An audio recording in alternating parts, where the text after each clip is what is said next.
முதலாவது பொது நிகழ்வுக்கு வந்தார் புதிய ஜனாதிபதி அனுர. ஜனாதிபதியை பார்க்கவென கடல் என திரண்டு வந்த மக்கள் இப்படி ஒரு வரவேற்பா? ஆயிரக்கணக்கான அரச வாகனங்கள் மாயம். ஊழல் குற்றச்சாட்டுகளில் அனுரவிடம் சிக்கிய முக்கிய ஆதாரம். பதைக்கும் கொழும்பு நிலவரம். வெளிநாடுகளில் பணிபுரியும் அரச தூதுவர்கள் அனைவரையும் நாட்டுக்கு திரும்ப உத்தரவு. அடுத்த அதிரடி. அரசியல்வாதிகளுக்கு பயந்து சட்டமீறல்களை மூடி மறைத்த போலீசார். தேர்தல் கால வன்முறைகள் தொடர்பில் தற்போது வெளியாகும் அதிர்ச்சி தகவல். வவுனியாவில் தமிழரசு கட்சியின் மத்திய குழு கூட்டம். அனைத்து தமிழ் உறுப்பினர்களும் வருகை. பொது தேர்தலையொட்டி இவ்வாறு திடீர் முடிவு. முன்னாள் அமைச்சர் ஜோன்சன் பெர்னாண்டோ உள்ளிட்ட மூவருக்கு எதிராக இன்று வெளியான நீதிமன்ற உத்தரவு. முன்னாள் அமைச்சர் குமார வெல்கம காலமானார். தென்னிலங்கையில் பெரும் சோகம். பாடசாலைகளில் இவற்றுக்கு இனிமேல் தடை. வெளியாகிய அடுத்த புதிய அறிவிப்பு. மீண்டும் அரசியல் களத்தில் சந்திரிகா. சஜித்துக்கு விடுக்கப்பட்டுள்ள தூது. திருகோணமலை மாவட்டத்தில் இம்முறை ஐக்கிய மக்கள் கூட்டமைப்புடன் இணைந்து நாம் போட்டியிடுவோம். ரிஷாட் பதுவுதீன் தெரிவிப்பு. இலக்கிய மாதத்தையொட்டி 25வது தடவையாக கொழும்பு பண்டாரநாயக்க சர்வதேச மாநாட்டு மண்டபத்தில் நடத்தப்படும் கொழும்பு சர்வதேச புத்தக காட்சியினை ஜனாதிபதி அனுரகுமார திசாநாயக்க பார்வையிட்டுள்ளார். இதன்போது இலங்கை புத்தக வெளியீட்டாளர்கள் சங்கத்தின் தலைவர் சமந்த இந்திவர சிறுவர் புத்தகங்கள் தொடர்பிலான தேசிய கொள்கை பத்திரத்தை ஜனாதிபதி அனுரகுமார திசாநாயக்கவிடம் வழங்கி வைத்தார். பண்டாரநாயக்க சர்வதேச மாநாட்டு மண்டபத்தில் இன்று நடைபெறும் கண்காட்சிக்கு வருகை தந்த மக்கள் ஜனாதிபதி அனுரகுமார திசாநாயக்கவுக்கு விசேட வரவேற்பினை வழங்கியுள்ளனர். மேலும் இங்கு 400 புத்தக கூடங்கள் ஏற்பாடு செய்யப்பட்டுள்ளன. அவற்றை பார்வையிட வந்திருந்த மக்களோடு ஜனாதிபதி சிநேகபூர்வமாக கலந்துரையாடினார். இலங்கை புத்தக வெளியீட்டாளர்கள் சங்கத்தினால் வருடாந்தம் ஏற்பாடு செய்யப்படும் கொழும்பு சர்வதேச புத்தக கண்காட்சி செப்டம்பர் 27ஆம் தேதி முதல் அக்டோபர் 6ஆம் தேதி இரவு 9 மணி வரை பண்டாரநாயக்க சர்வதேச மாநாட்டு மண்டப வளாகத்தில் நடத்தப்படுகிறது. மேலும் பேராதனை பல்கலைக்கழகத்தின் சிரேஷ்ட பேராசிரியர் லியனகே அமரகீர்த்தி, கல்வி அமைச்சின் மேலதிக செயலாளர் உதார திகம்புர பணிப்பாளர் சமந்தி ஜெயசூரிய, மொரட்டுவை பல்கலைக்கழகத்தின் இணை நிர்மாண பிரிவின் தலைவர் ருவந்திகா சேனாநாயக்க உள்ளிட்ட பலரும் இதன்போது கலந்து கொண்டனர். இலங்கையில் கடந்த காலங்களில் ஆயிரக்கணக்கான அரசு வாகனங்கள் காணாமல் போயுள்ளதாக தேசிய கணக்காய்வு அலுவலகம் தெரிவித்துள்ளது. இந்நிலையில் காணாமல் போன வாகனங்கள் தொடர்பில் முழுமையான அறிக்கை தயாரிக்கப்படும் என கணக்காய்வாளர் நாயகம் WPC விக்ரமரத்ன தெரிவித்தார்.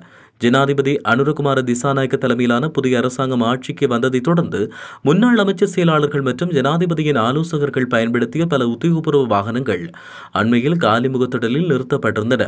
இந்த பின்னணியில் சுகாதாரம், கல்வி, தபால், நீர்ப்பாசனம், ஜனாதிபதி செயலகம் உள்ளிட்ட அரசு நிறுவனங்களுக்கு சொந்தமான ஆயிரக்கணக்கான வாகனங்கள் கடந்த காலங்களில் காணாமல் போயுள்ளதாக தேசிய கணக்காய்வு அலுவலகத்துக்கு தகவல் தெரிவிக்கப்பட்டுள்ளது. அதேவேளை காணாமல் போனவற்றில் அதிகளவான வாகனங்கள் சுகாதார அமைச்சுக்கு சொந்தமானவை என தெரிவிக்கப்படுகிறது. அதன்படி இது தொடர்பில் தேசிய கணக்காய்வு அலுவலகம் விசாரணையை ஆரம்பித்துள்ளதாகவும் மோட்டார் போக்குவரத்து ஆணையாளர் திணைக்களத்தோடு இணைந்து விசாரணை நடத்தப்பட்டு வருவதாகவும் கணக்காய்வாளர் நாயகம் WPC விக்ரமரத்ன தெரிவித்தார். மேலும் இந்த விசாரணையின் பின்னர் காணாமல் போன அரசு வாகனங்கள் தொடர்பில் முழுமையான அறிக்கை தயாரிக்கப்படும் என்றும் கணக்காய்வாளர் நாயகம் WPC விக்ரமரத்ன தெரிவித்தார். இலங்கையின் வெளிநாட்டு தூதரகங்களில் கடமையாற்றும் முன்னாள் அமைச்சர்கள் உள்ளிட்ட முக்கியஸ்தர்களின் குடும்ப உறவினர்களை திருப்பி அழைக்க அரசாங்கம் தீர்மானித்துள்ளது.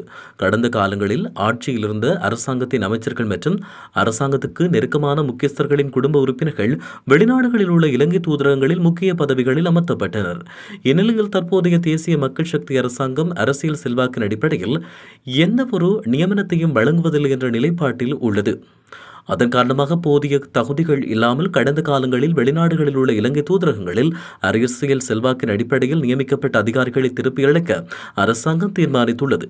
எதிர்வரும் நாட்களில் அவர்கள் திருப்பி அழைக்கப்பட்டு அந்த இடங்களுக்கு ராஜதந்திர துறையில் அனுபவம் மிக்கவர்கள் நியமிக்கப்பட உள்ளதாக தெரிய வந்துள்ளது.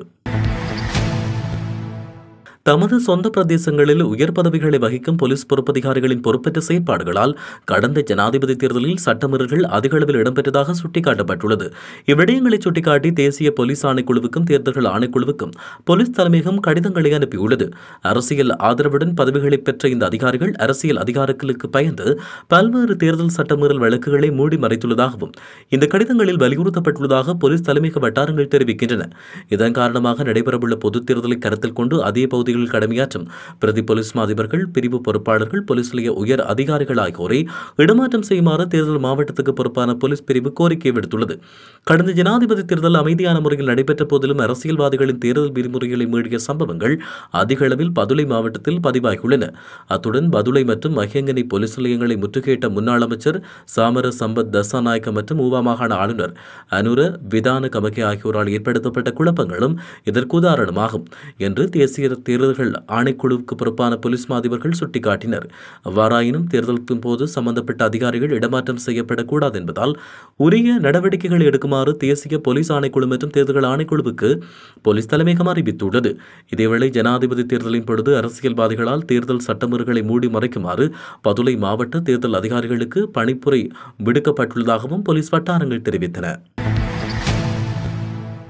இலங்கை தமிழரசுக் கட்சியின் மத்திய குழு கூட்டம் வவுனியாவில் இன்றைய தினம் இடம்பெற்று வருகிறது.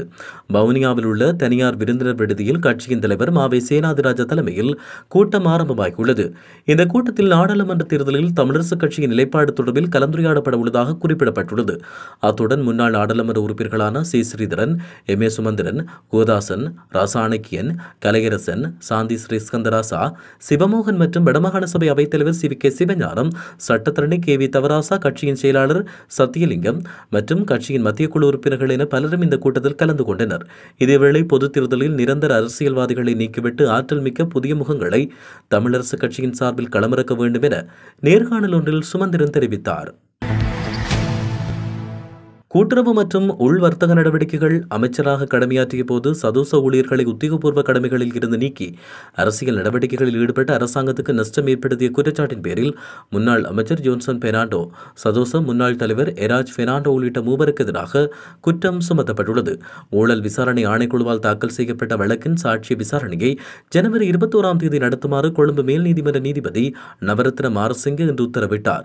2014 ஜனவரி 1 முதல் 2014 டிசம்பர் 31 வரையான காலப்பகுதியில் சதோச நிறுவனத்தின் 39 ஊழியர்களை வழமையான கடமைகளில் இருந்து நீக்கி அரசியல் நடவடிக்கைகளில் ஈடுபட்டதன் மூலம் முன்னாள் வர்த்தக அமைச்சர் ஜோன்சன் பெர்னாண்டோ மற்றும் 3 பிரதிவாதிகள் அரசாங்கத்துக்கு நஷ்டத்தை ஏற்படுத்தியதாக லஞ்ச ஊழல் ஆணைக்குழு குற்றம் சாட்டியது.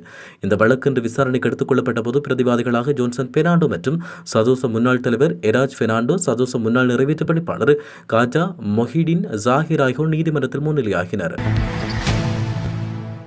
முன்னாள் அமைச்சர் குமார வெல்கம தன்னுடைய 74வது வயதில் காலமானார். கொழும்பில் உள்ள தனியார் வைத்தியசாலை ஒன்றில் சிகிச்சை பெற்று வந்த நிலையில் இன்று அதிகாலை அவர் உயிரிழந்துள்ளதாக குடும்ப உறுப்பினர்கள் தெரிவித்தனர்.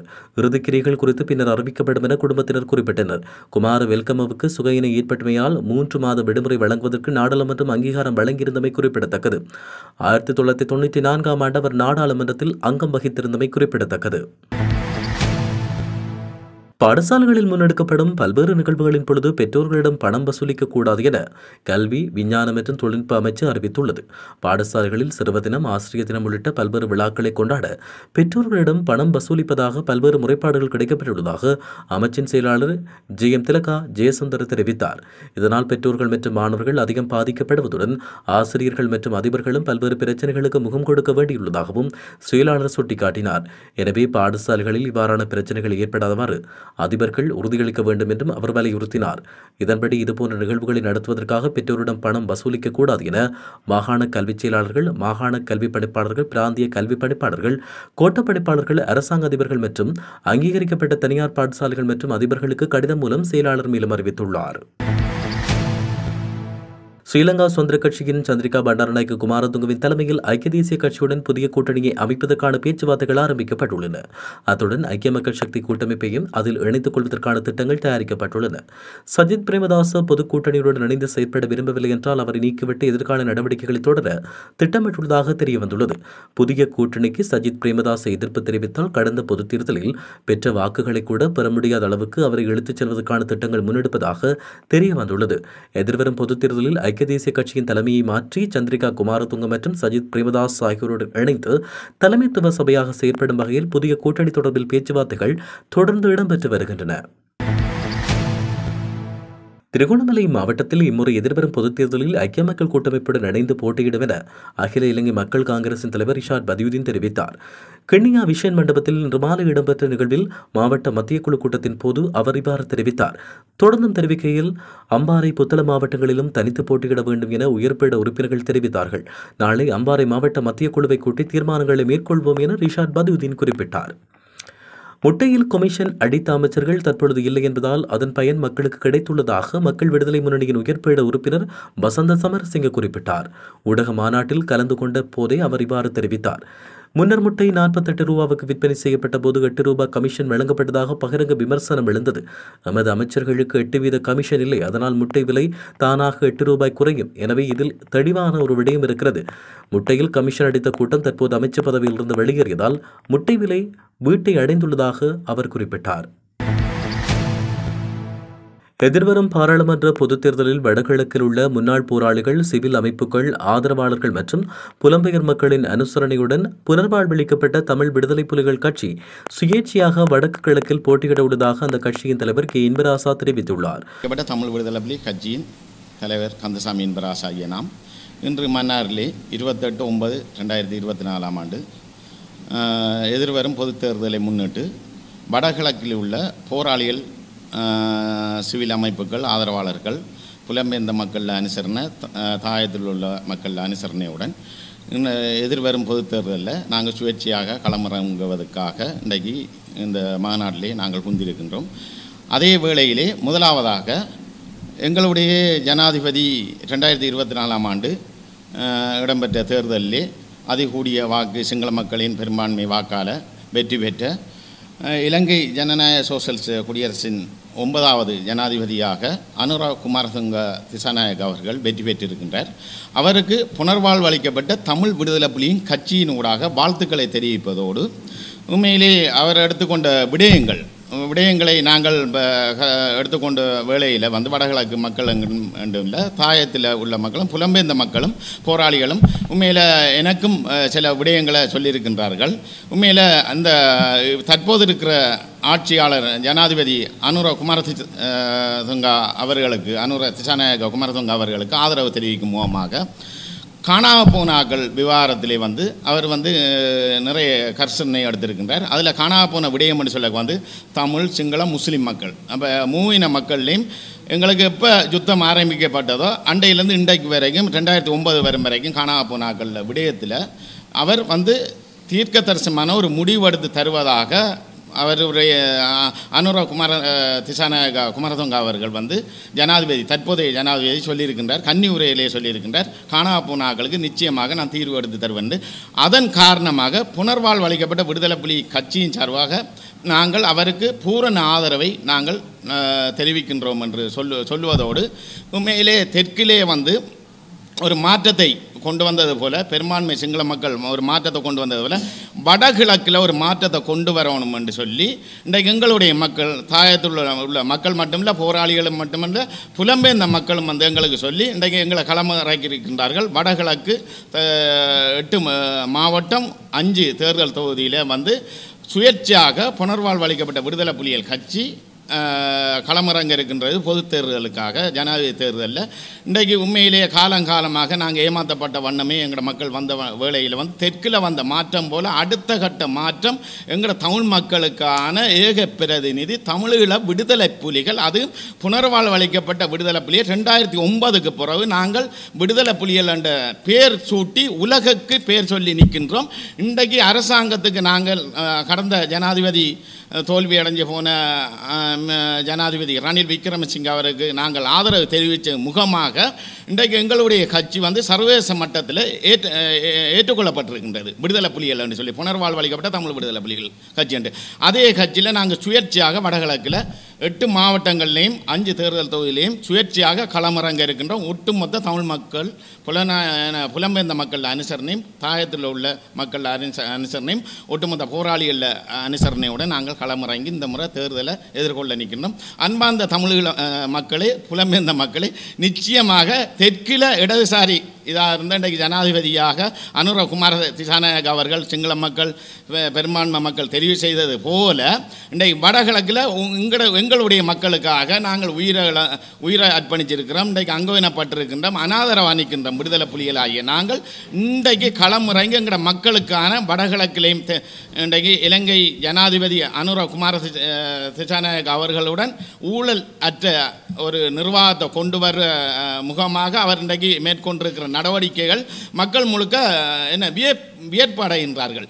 அவர்கள் முழுக்க சந்தோஷப்படுகின்றார்கள். அதே போல வடகிழக்கில் நாங்கள் ஊழலற்ற அரசியல்வாதி மாற்றிருந்து மீட்டு எங்களோட தமிழ் மக்களை சரியான நீதி நியாயம் நேர்மைக்காக நாங்கள் போராடுவோம் என்றால் நாங்கள் உயிரை அர்ப்பணித்தவர்கள். இன்றைக்கு அங்கவீனப்பட்டு நிற்கிறோம், தெருவில் நிற்கிறோம், ரோட்டில் நிற்கிறோம். எங்களோட மக்கள்கிட்ட கேட்குற ஆயுதம் ஏந்த மட்டும்தான் எங்களுக்கு விதி என்றால் நாங்கள் ஆயுதம் ஏந்தியே மடிஞ்சிருப்போம். ஆனால் 50,000 மாவீரரில் தியாகத்தில் நாங்கள் மிஞ்சி இருக்கிறோம்டா அவங்களுக்கு பதில் சொல்ல வேண்டியாக நாங்கள் இந்த போராளிகள்.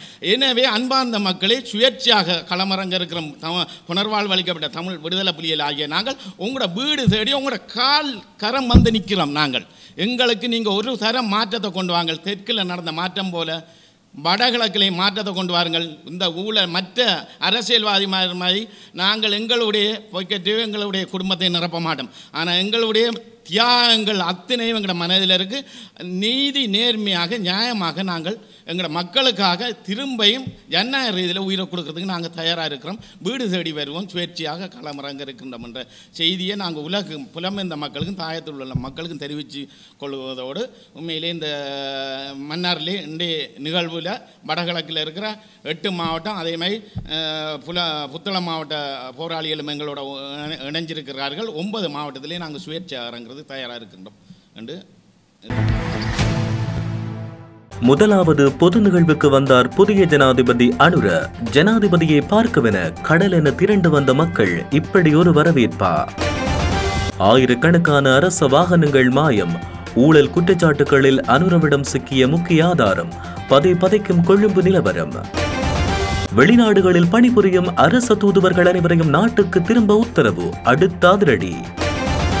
அரசியல்வாதிகளுக்கு பயந்து சட்டமீறல்களை மூடி மறைத்த போலீசார். தேர்தல் கால வன்முறைகள் தொடர்பில் தற்போது வெளியாகும் அதிர்ச்சி தகவல். வவுனியாவில் தமிழரசு கட்சியின் மத்திய குழு கூட்டம். அனைத்து தமிழ் உறுப்பினர்களும் வருகை. பொது தேர்தலையொட்டி இவ்வாறு திடீர் முடிவு. முன்னாள் அமைச்சர் ஜோன்சன் பெர்னாண்டோ உள்ளிட்ட 3 எதிராக இன்று வெளியான நீதிமன்ற உத்தரவு.